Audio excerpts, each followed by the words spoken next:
Terima kasih pemirsa, Anda masih menyaksikan Zona Bisnis Metro TV. Pemirsa, pasar minyak sawit Asia terus bertransformasi menuju minyak sawit berkelanjutan sustainable palm oil. Panggilan hijau dari pasar tujuan ekspor ini ikut memacu perbaikan tata kelola dan praktik sawit Indonesia. Saat ini sebanyak 15.000 petani sawit swadaya telah menerapkan standar berkelanjutan terhadap minyak sawit. Namun pada tahun 2022, Indonesia menargetkan seluruh petani sawit menerapkan standar perkebunan sawit berkelanjutan.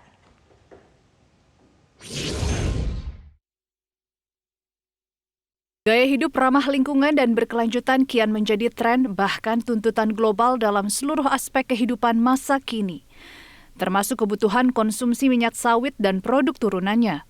Hal ini memaksa produsen minyak sawit Indonesia mengikuti standar berkelanjutan dari hulu hingga hilir.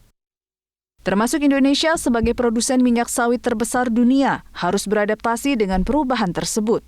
Karena 65% minyak sawit Indonesia diekspor terutama ke Tiongkok, yang di tahun 2018 telah membentuk Aliansi Minyak Sawit Berkelanjutan Tiongkok. Sebuah sinyal untuk penerapan standar berkelanjutan terhadap minyak sawit yang masuk pasar Tiongkok.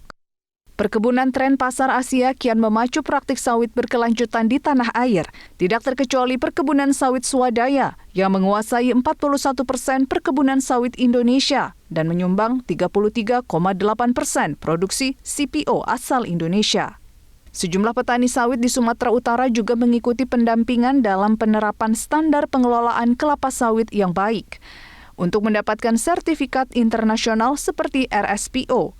Sementara untuk sertifikasi berkelanjutan standar Indonesia, ISPO masih menghadapi sejumlah kendala dalam pengurusan surat tanda daftar usaha perkebunan untuk budidaya (STDB).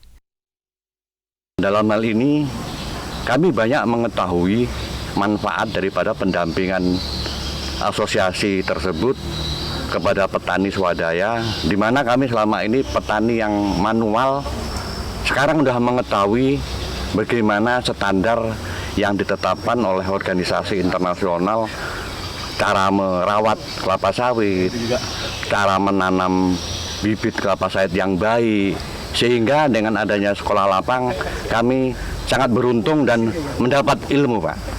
Kita masih ke arah sertifikasi sukarela, yaitu RSPO atau Roundtable Sustainable Palm Oil. Kemudian untuk ISPO yang merupakan mandatori tahun 2025, kebetulan pemerintah daerah belum siap dalam rangka pengurusan STDB. Sementara Kepala Sekretariat Forum Petani Sawit Berkelanjutan Indonesia Fortasbi, Ruqayyah Rafiq menyatakan panggilan hijau dari pasar Tiongkok akan memacu petani sawit swadaya untuk meningkatkan tata kelola dan praktik sawit berkelanjutan. Namun pemenuhan standar itu masih membutuhkan waktu dan proses yang panjang, serta dukungan seluruh pemangku kepentingan sawit. Jadi kolaborasi itu penting. Tidak bisa dibiarkan perusahaan atau petani itu melakukan halnya sendiri, karena pemerintah juga harus terlibat, karena di dalam indikator atau requirement untuk sustainability itu juga ada bagian-bagian pemerintah.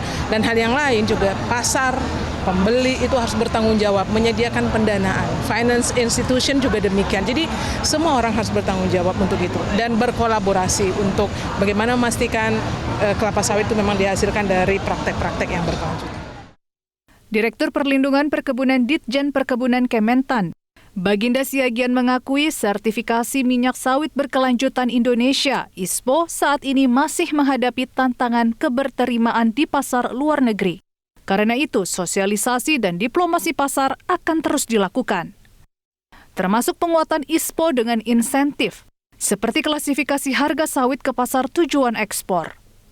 Pasar ekspor terbesar kita untuk kelapa sawit itu Cina, India misalnya, Uni Eropa, dan bahkan Amerika sebenarnya. Dan mereka sudah mulai mengakui bahwa ISPO ini menjadi salah satu standar internasional dalam hal keberlanjutan kelapa sawitan. Dan inilah yang akan kita coba sosialisasikan lebih masif lagi supaya dunia internasional terkait dengan kelapa sawitan ini bahwa ISPO adalah salah satu yang bisa diacu sebagai standar keberlanjutan dalam kelapa sawitan. Hingga Hingga akhir tahun 2022, sertifikasi ISPO untuk perkebunan rakyat baru mencapai 1-2% dari 7,6 juta hektar lahan sawit rakyat.